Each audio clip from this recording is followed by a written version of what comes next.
Hey everyone, so as we all know, the synth world is absolutely filled to the brim with tiny music making toys. They are absolutely an addiction. I have a ton of them myself. The question that always comes up when it comes to these toys, which considering it's Christmas time or just past Christmas time, usually get given as gifts. The question is it actually possible to make anything decent sounding with them? Today, we are going to put that to the test. I'm doing this because I'm an addict myself. I seriously have a strong case of gas. So I'm always picking up these tiny drum machines and synths and only later realizing that, hey, maybe I don't actually need this since I have a DAW and a ton of plugins. But are they fun? Of course they are. Do they have the benefit of giving you some entry-level standalone synth and hardware to play with? Yeah, absolutely. The question is, can you make anything decent sounding with them? So how this is going to play out is I'm going to use two pieces of gear that I picked up this year. One of them is this. This is the Behringer JT4000 Micro. It's actually probably the cheapest synth out there. Yeah, it's super cheap. And maybe not that bad sounding. I've picked this up a couple of months ago and actually I'm kind of impressed with it. The other thing we're using is the latest pocket operator I picked up, which is this. This is the Tonic.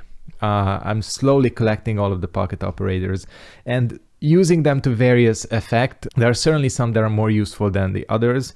The Tonic, this one in particular, is fairly strong. And I did think about using the KO for a bit, but then I realized that the KO is just way too powerful. Everybody knows it's the most used pocket operator, is the most practical one, it's the most powerful one. So I thought I would stay away from that, but I think the Tonic is a good close second. It's a really powerful little drum machine. So we're gonna launch Ableton. We're gonna try cooking something up using just these two pieces of gear. And yeah, let's see what happens. By the way, I did want to mention that naturally I am still going to be using like Ableton. So I will be using effects to a certain degree, but mainly just to like, you know, mix and equalize and all that. I'm gonna try avoiding putting like crazy reverbs and effects and all that on the actual sounds.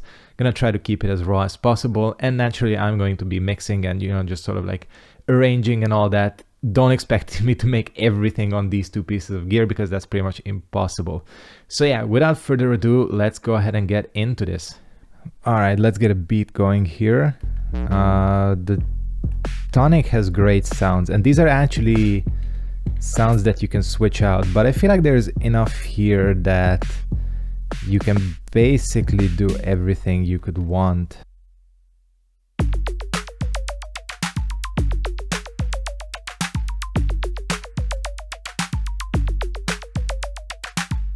I'm gonna try sticking to something simple here. Don't wanna like overcomplicate it. Based on what I know about the JT4000, and again, I haven't played around with it much, it does have a lot of sort of synth wavy sounds on it. So let's try to keep it in that genre.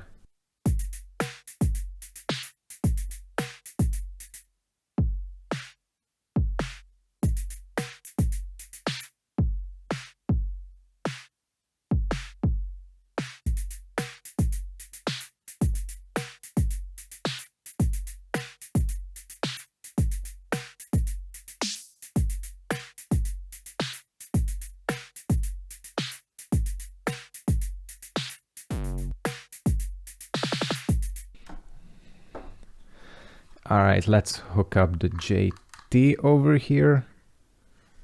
I'm gonna need a separate power bank for it. That's one of the things about this thing that's kind of a disadvantage. The newer ones do have MIDI on them. This is still one of the older ones. It doesn't have MIDI.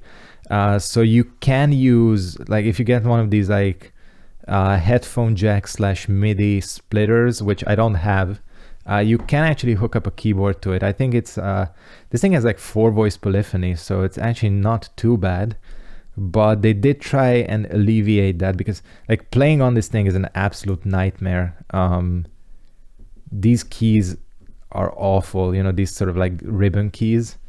But basically what they did, if we go and select the sound, is let's go for this soft one. This is a pretty good sound. They do have a chord mode. You need to upgrade the device itself, but yeah, there's like all sorts of different like things here.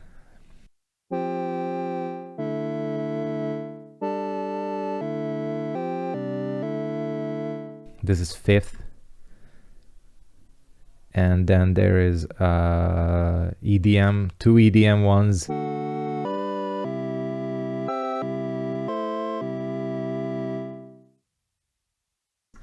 And the jazz one.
Cool, let's try and find a bass sound as well. What are the things about the JT 4000? And of course, this is the limitation. I mean, like, look at this thing.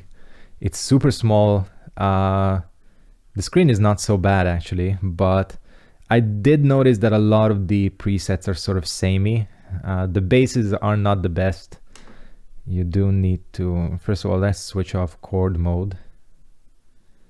And what we need to do is drop the octave. But yeah, the bass sounds are honestly not the strongest. Yeah, this is one of the presets. First of all, I'm in the wrong octave. Let's bring that down. Can mess around with the filter a bit, but as you can hear, it sounds kind of real thin, this bass sound. It's not what I would use. This is the best I could come up with. It'll sound better in the actual mix. Cool, and the last thing we need is to get like some sort of lead sound. This one maybe, and there's a bass. This a reso pad maybe, and I think what I might do is maybe switch out the waveform. This sounds okay. I like this, even though, like I mentioned earlier, a lot of the overall sound palette kind of sounds samey. But you know, I mean, look at this thing. Mess around with the filter a bit. Man, these keys are rough to play on. It's a little bit better than, say, like the NTS one. That one is absolutely unusable, but yeah. Okay, so here is everything recorded into Ableton. I kept it real simple. I did do some arrangement and mixing, like I said earlier, but I feel like doing like real stuff would go against the spirit of this challenge. So we just have the track for the drums right here. This is just the arrangement with compressor and equalizer. We have the main synth